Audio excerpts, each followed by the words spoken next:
جاگے ہوئے فتنوں کو سلانے چلے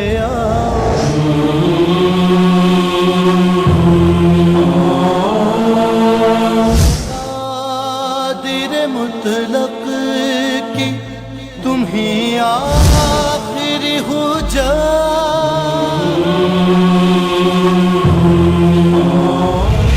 آؤ گے مولا یہ بتانے چلے آؤ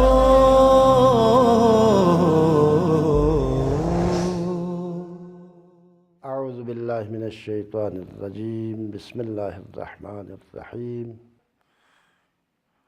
الحمد للہ رب العالمین وصلی اللہ علی سیدنا محمد وآلہ الطیبین الطاہرین اللہم صلی علی محمد وآل محمد وعجل فرجہ سیما بقیت اللہ فی الارضین واللعن علی اعدائہم اجمعین اما بعد قال اللہ الحکیم فی محکم کتابہ الکریم اعوذ باللہ من الشیطان الرجیم بسم اللہ الرحمن الرحیم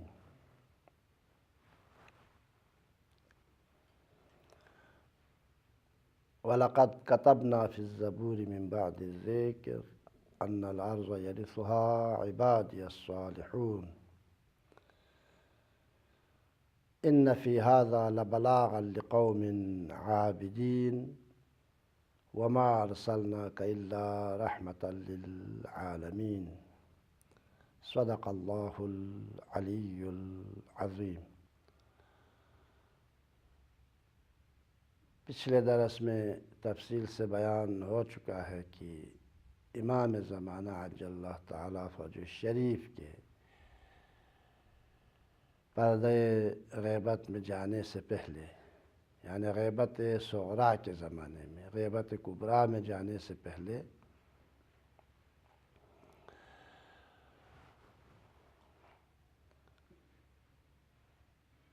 آپ نے سامرہ میں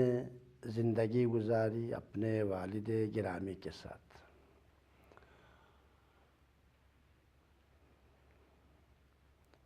اور آپ کے پردہ غیبت میں جانے کے بعد،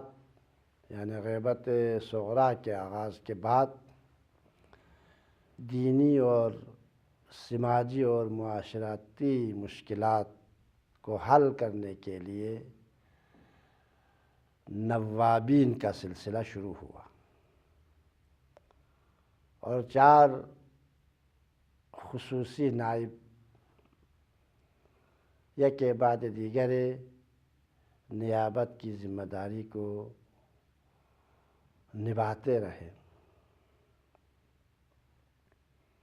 اور یہ بھی عرض ہوا کہ غیبت صغریٰ کے زمانے میں مومنین سے زمانے کے امام کا سلسلہ کلی طور پر منقطع نہیں ہوا تھا، بلکہ آپ کے خصوصی نائبین کے ذریعے سے اپنے زمانے کے امام سے رابطے میں رہتے تھے، اور شرعی مسائل کا حل امام سے طلب کرتے تھے، خط کے ذریعے اور زبانی طور پر، اور دینی مسائل اور احکام سے آگاہ ہو جاتے تھے۔ لیکن غیبت کبریٰ کے آغاز سے یہ رابطہ منقطع ہوا، جیسا کہ پچھلے درس میں عرض ہوا۔ جناب علی ابن محمد سمری کی وفات،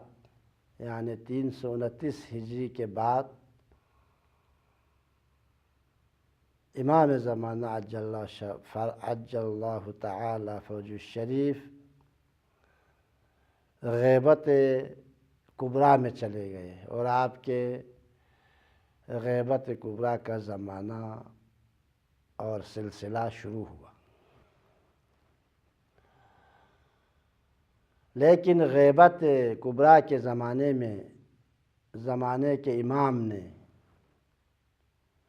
ہمیں اپنے حال پر نہیں چھوڑا، بلکہ ہمیں عادل، پرہیزگار، متقی اور فقیہ اور اسلام شناس مجتہد کے حوالے کر دیا، اور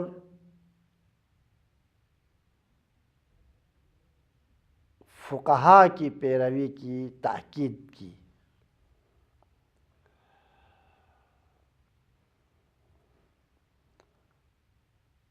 اور اس طرح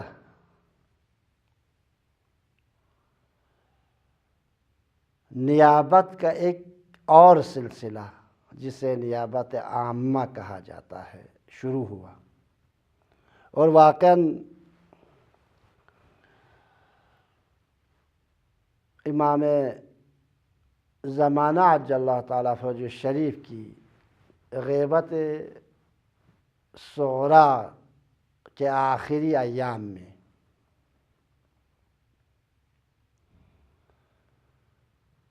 جناب اسحاق ابن یعقوب نامی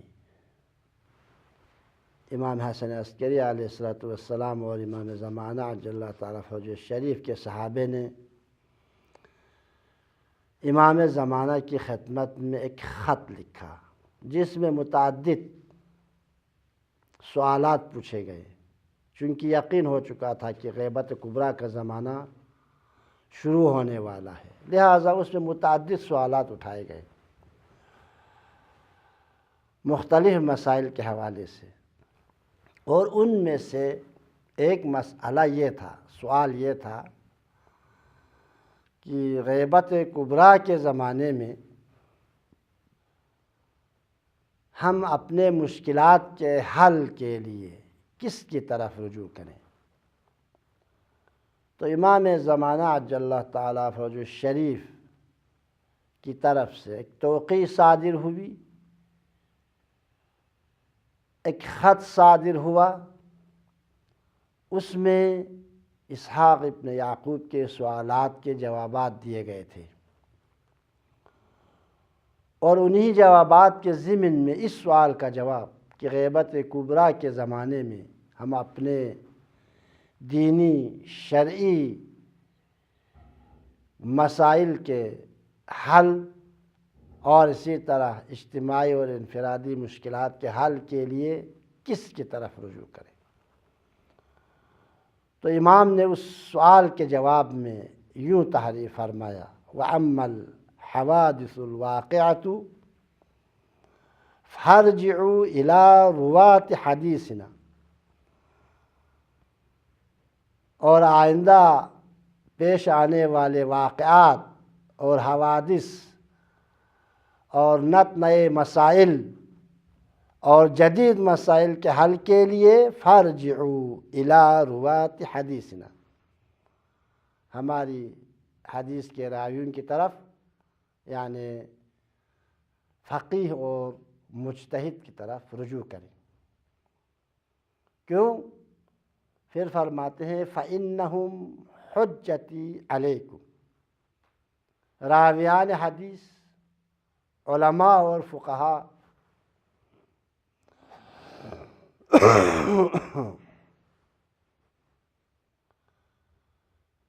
غیبت کبریٰ کے زمانے میں ہماری طرف سے تم لوگوں پر حجت ہیں، وَأَنَا حُجَّةُ اللَّهِ عَلَيْهِمْ، اور ہم اللہ تعالیٰ کی طرف سے ان علماء اور فقہاء پر حجت ہے۔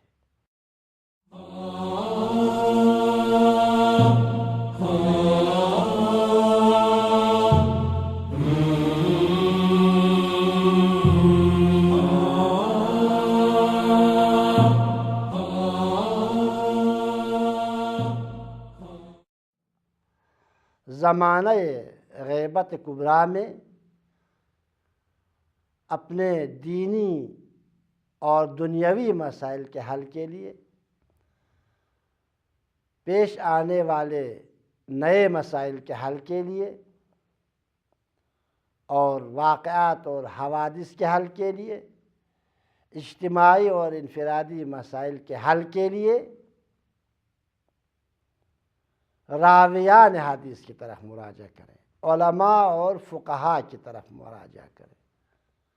اور امام نے فرمایا ان کی اتباع واجب ہے، ان کی پیروی واجب ہے۔ یا تو جائیں خود حدیث شناس بن جائیں، فقیہ بن جائیں، مجتہد بن جائیں، اگر حدیث شناس بننا، مجتہد بننا، فقیہ بننا ممکن نہ ہو تو فقہاء کی پیروی کریں، اس لیے کہ وہ خدا کی حجت ہے تم لوگوں پر، چونکہ ہم خدا کی طرف سے لوگوں پر حجت ہیں، اور ہماری طرف سے راویان حدیث علماء اور فقہاء غیبت کبریٰ کے زمانے میں تم لوگوں پر حجت ہے۔ وانا حجت اللہ علیہم، اور میں ان پر خدا کی طرف سے حجت ہوں، میں ان کا نگران ہوں اور وہ حضرات تم لوگوں کا نگران ہے، لہٰذا ان کی پیروی کرو، ان کی اتباع کرو۔ اس توقیع سے یہ نتیجہ نکلتا ہے اور یہ نتیجہ حاصل ہوتا ہے کہ انسانی معاشرہ اور اسلامی معاشرہ اور سماج کا سربراہ اسلامی نقطہ نگاہ سے تعلیمات اہل بیت کی روشنی میں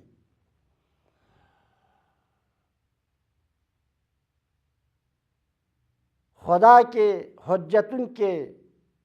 حکم کی روشنی میں، ائمہ طاہرین کے فرامین کی روشنی میں، زمانہ غیبت میں اسلامی معاشرے کا سربراہ عادل، فقیہ اور مجتہد ہے۔ کوئی دوسرا حق نہیں رکھتا اسلامی معاشرے کی سرپرستی کرے۔ اسلامی معاشرے کی سرپرستی کا حق غیبت کبریٰ کے زمانے میں صرف اور صرف جامع الشرائط فقیہ کو ہے۔ اور جیسا کہ عرض ہوا، مومنین پر بھی شرعی طور پر یہ فریضہ ہے، مومنین کا فریضہ بنتا ہے کہ وہ زمانہ غیبت میں علماء اور فقہاء کے احکام، ان کے فتاوے پر عمل کریں، تاکہ کل کو قیامت میں میزان عادل پر حجت قائم کر سکیں، دلیل پیش کر سکیں اپنے اعمال اور کردار کے حوالے سے۔ مسلمانوں خصوصاً شیعوں کے انفرادی اور اجتماعی فرائض کی شناخت کے لیے نیابت عامہ کا یہ طریقہ اس بات کی عکاسی کرتی ہے کہ امامت اور رہبری کا عظیم الشان نظام مذہب اہل بیت میں ایک ترقی یافتہ نظام ہے، اور مذہب اہل بیت کے پیروکاروں کو کسی بھی زمانے میں غیبت صغریٰ سے لے کر آج تک 1200 سالوں میں اور آج کے بعد سے زمانے کے امام کے ظہور تک کسی بھی زمانے میں ائمہ طاہرین نے، خداوند متعال نے، پیغمبر کے حقیقی جانشینوں نے ہدایت کے چشمے کے بغیر نہیں چھوڑا، تاریکی میں چھوڑ کر نہیں گئے غیبت کے پردے میں، بلکہ ہدایت کے چراغ کو روشن کر کے دکھلایا اور حکم دیا اسی چراغ کی روشنی میں آگے بڑھو، تاکہ دنیا میں بھی کامیاب ہو جاؤ اور آخرت میں بھی سر بلند ہو جاؤ۔ ہدایت کے چراغ روشن کیے نیابت عامہ کے عنوان سے، راویان حدیث کے نام سے، تاکہ انسانی معاشرہ اس دنیا کے پرتلاطم دریا میں غرق نہ ہونے پائے۔ البتہ جیسا کہ عرض ہوا، غیبت کبریٰ کے زمانے میں خصوصی اور نائب خاص کا سلسلہ ختم ہو گیا۔ امام زمانہ نے کسی کا نام نہیں لیا کہ غیبت کے زمانے میں فلان فلان فلان شخص فلان سن میں اور فلان سال تک وہ میرے نائب ہے، نہیں، بلکہ کچھ خصوصی شرائط اور صفات بیان کیے جس شخصیت میں بھی، جس عالم میں بھی، جس فقیہ میں بھی یہ شرائط پائے جائیں ان کی اتباع کرنا مومنین کا فریضہ ہے، اور وہی زمانے کے امام کی طرف سے لوگوں پر خدا کی حجت ہے۔ ان کی پیروی نہ کرنا، ان کی اتباع نہ کرنا گناہ ہے شرعی نقطۂ نگاہ سے، اور ان کی پیروی کے بغیر، ان کی اتباع کے بغیر یا تو خود مجتہد بن جائیں، یا اگر خود میں مجتہد بننے کی صلاحیت نہ ہو تو فقہا کے فتویٰ پر عمل کرنے کے بجائے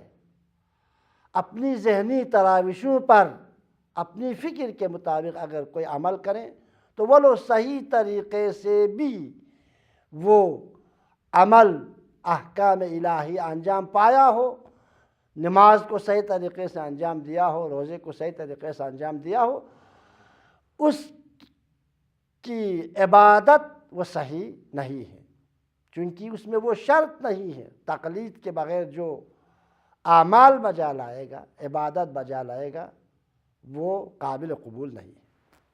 لیکن یہاں پر ایک اہم نقطے کی طرف اشارہ کرنا بہت ضروری ہے۔ یہ نیابت عامہ کی ذمہ داری اور مسئولیت کوئی عام مسئولیت نہیں ہے، کوئی عام ذمہ داری نہیں ہے جو مجھ جیسے ہر سر پہ عمامہ رکھنے والا اسلامی معاشرے کا سربراہ نہیں بن سکتا۔ شرائط ہیں، یہ مسئولیت اتنی سنگین ہے، یہ ذمہ داری اتنا اہم ہے کہ زمانے کے امام نے، بلکہ اس سے پہلے حضرت امام علی النقی علیہ السلام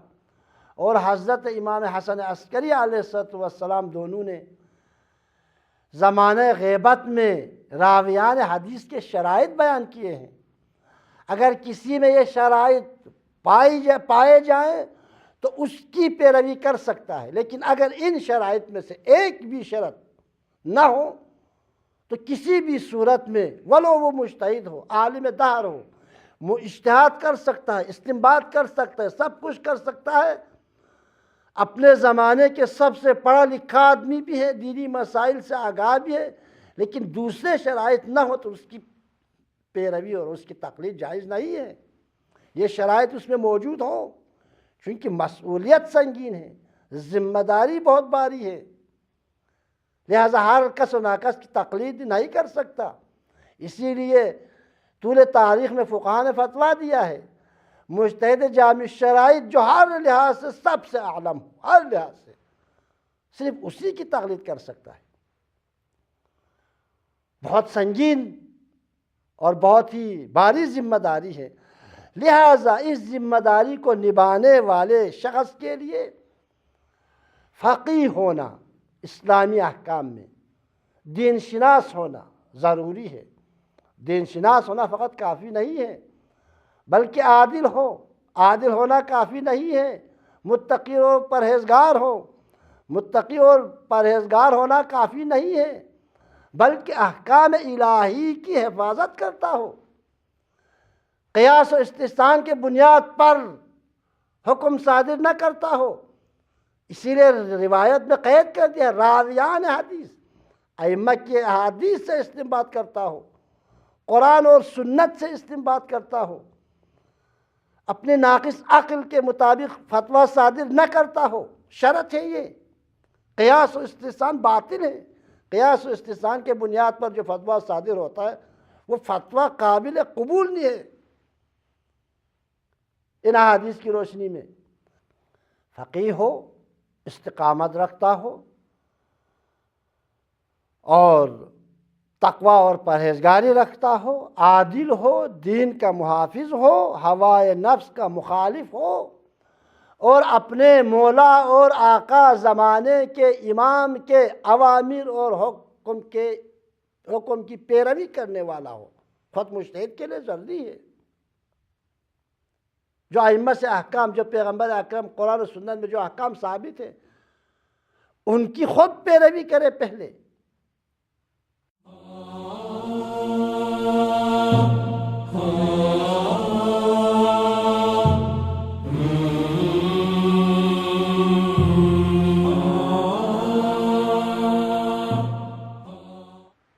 چنانچہ حضرت امام حسن عسکری علیہ السلام فرماتے ہیں وَأَمَّا مَنْ كَانَ مِنَ الْفُقَهَاءِ، یہ جو جس کی پیروی واجب ہے، جس کی تقلید واجب ہے مؤمنین پر، وہ یہ شخصیت ہیں جس میں یہ شرائط پائی جائیں، اس کی تقلید جائز ہے۔ وَأَمَّا مَنْ كَانَ مِنَ الْفُقَهَاءِ، فقہا میں سے وہ حضرت، من الفقہا، من بعضیہ ہے، ہر مجتہد قابل تقلید نہیں ہے، ہر مجتہد پیروی کے قابل نہیں ہے۔ یہ حدیث من بعضیہ ہے، فقیہ ہے، مجتہد ہے، استنباط کر سکتا ہے، لیکن دوسرے شرائط نہ ہو، سب میں نہیں ہوتا، صرف بعض مجتہدین۔ وَأَمَّا مَنْ كَانَ مِنَ الْفُقَهَاءِ، راویان حدیث میں سے، فقہا میں سے، مجتہدین میں سے جو شخص صائنا لنفسہ، وہ صیانت نفس کے مالک ہو، حافظا لدینی، دین کا محافظ ہو، احکام الہی کا محافظ ہو، قرآن و سنت کا محافظ ہو، مخالفا لہوا، ہوائے نفسانی کی مخالفت کرنے والا ہو، مطیعا لامر مولا، اپنے مولا اور آقا زمانے کے امام کے احکام کی پیروی کرنے والا ہو، اگر یہ شرائط ان میں ہو تو فَلِلْعَوَامِ أَن يُقَلِّدُوا، اگر کوئی ایسی شخصیت پیدا ہو جائے تو اس وقت عوام پر واجب ہے کہ اس کی تقلید کرے۔ پھر حدیث کے آخر میں فرمایا وَذَلِكَ لَا يَكُونُ إِلَّا بَعْضُ فُقَهَاءِ الشِّيعَةِ لَا كُلُّهُمْ، اور یہ صفات، تمام صفات ہر فقیہ میں نہیں پائی جاتی، یہ تمام شرائط ہر فقیہ میں نہیں پائی جاتی، بلکہ بعض فقیہ میں، بعض مجتہدین میں یہ شرائط پائے جائیں گے، بعض مجتہدین اس شرائط کے حامل ہوں گے۔ اور یہ بھی واضح ہے کہ ان میں سے سب سے اہم، فقیہ ہونے کے علاوہ، عادل ہونے کے علاوہ، متقی اور پرہیزگار ہونے کے علاوہ، ہوائے نفس کی مخالفت کرنے والا ہو۔ بہت خطرناک نکتہ ہے یہ، بہت خطرناک شرط ہے یہ فقیہ کے لیے، ہوائے نفس کی مخالفت کرنے والا ہو۔ آپ جانتے ہیں کہ ہوائے نفس جو ہے لوگوں کے مختلف ہو سکتے ہیں، جوان کے نفسانی خواہشات کچھ اور ہیں، بوڑھے حضرات، عام انسانوں کی بات کر رہا ہوں، بوڑھے حضرات کی خواہشات نفسانی کچھ اور ہیں، جوان کے کچھ اور ہیں، خواتین کے کچھ اور ہیں، ہر قسم کے، ہر فکر رکھنے والے انسانوں کے خواہشات مختلف ہو سکتے ہیں۔ لہذا مخالفاً لہواہ کا معنی یہ ہرگز نہیں ہے کہ نعوذ باللہ مجتہد تارک نماز نہ ہو، تارک صلاۃ نہ ہو، روزہ رکھتا ہو، یہ شرائط نہیں، یہ ہر مسلمان کے لیے ضروری ہے۔ حج پہ جاتا ہو، زکوٰۃ دیتا ہو، خمس دیتا ہو، امر بالمعروف نہی عن المنکر کرتا ہو، نماز پڑھتا ہو، اور حلال اور ان چیزوں کی وہ پابندی کرتا ہو، صرف یہ کافی نہیں ہے، یہ ہر مومن پر واجب ہے، مجتہد سے مخصوص نہیں ہے، یہ عمومی شرائط ہیں۔ ہوائے نفسانی کی مخالفت کا معنی یہ ہرگز نہیں کہ نعوذ باللہ مجتہد شراب نہ پیتا ہو، مجتہد گانے کو نہ سنتا ہو، مجتہد دوسرے عام لوگوں کی طرح بازاروں میں عام لوگوں کی طرح نہ ٹہلتا ہو، نہیں، بلکہ ہوائے نفس کے مخالفت، فقیہ کے ہوائے پرستی اور عوام الناس کے ہوا پرستی میں بہت فرق ہے، فرق ہونا چاہیے۔ علی کی نفس پرستی اور مالک اشتر کی نفس پرستی میں آسمان و زمین کے فرق ہے۔ لہٰذا عوام اور فقیہ کے نفس پرستی میں فرق ہے، بہت فرق ہے۔ اور فقیہ کے عدم نفس پرستی یعنی ہوائے نفس کی مخالفت کا معیار یہ ہے کہ عہدہ اور منصب کی خواہش نہ رکھتا ہو، شہرت سے لگاؤ نہ ہو، اپنے پیچھے لوگوں کے چلنے کی تمنا نہ رکھتا ہو، ہاتھوں کو چومنے کی تمنا نہ رکھتا ہو، اپنے ساتھیوں، عزیزوں، اقارب، خاص طور پر اپنے صاحبزادوں کو، اپنے دامادوں کو، اپنے صاحبزادوں کو بیت المال، خمس اور زکوٰۃ وغیرہ میں کھوٹ بوٹ کی کھلی اجازت نہ دیتا ہو۔ یہ شرائط ہیں، وَإِلَّا نماز پڑھنا سب پر واجب ہے، حج پہ جانا سب پر واجب ہے، یہ فقیہ سے مخصوص نہیں ہے۔ ان چیزوں میں جو ہے فقیہ ہوائے نفس پرستی کے شکار نہ ہو۔ تو اگر کوئی ایسی شخصیت مل جائے تو عوام پر واجب ہے اس کی پیروی کرے، کوئی اس سے انکار نہیں کر سکتا۔ اگر پیروی نہ کرے تو اس کی عبادت قابل قبول نہیں۔ ان صفات کے حامل دنیا پر حریص نہ ہو اور عادل ہو، فقیہ ہو، مجتہد ہو، ہوائے نفس کی مخالفت کرتا ہو، عادل بھی ہو، سب کو ایک ہی نظر سے دیکھتا ہو اور سب کے ساتھ ایک ہی طریقے سے پیش آتا ہو، یہ تمام صفات موجود ہو تو اس فقیہ کی پیروی سب پر واجب ہے۔ اسی لیے امام حسن عسکری علیہ السلام نے فرمایا راویان حدیث جن میں یہ تمام صفات پائے جائیں وَهُمْ بَعْضُ فُقَهَاءِ الشِّيَعَةِ لَا كُلُّهُمْ، یعنی مذکورہ صفات صرف بعض شیعہ فقہا میں پائے جا سکتے ہیں، ہر مجتہد میں نہیں۔